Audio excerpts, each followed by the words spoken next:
స్వాతంత్రం వచ్చే నాటికి మన జనాభా 30 కోట్లు, గోవుల జనాభా 130 కోట్లు. అంటే ఒక్క మనిషికి 4 గోవులు ఉండేవి. కాని నేడు మన జనాభా 130 కోట్ల పైన ఉండగా గోవుల జనాభా 20 కోట్ల లోపలే ఉన్నాయి. కబేళాల ద్వారా ఇప్పటి వరకు 80 కోట్ల గోవులను చంపి యథేచ్ఛగా ఎగుమతి చేసి రోగాలను దిగుమతి చేసుకున్నాం.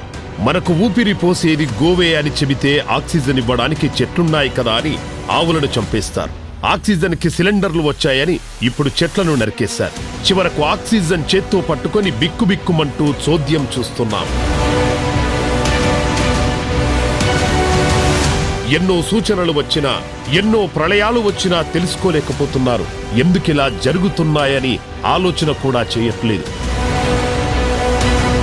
కాని కాలంలో వర్షాలతో ముంచేస్తోన్న దానికి కారణం కనుక్కోలేకపోతున్నారు. కరోనాతో ప్రపంచం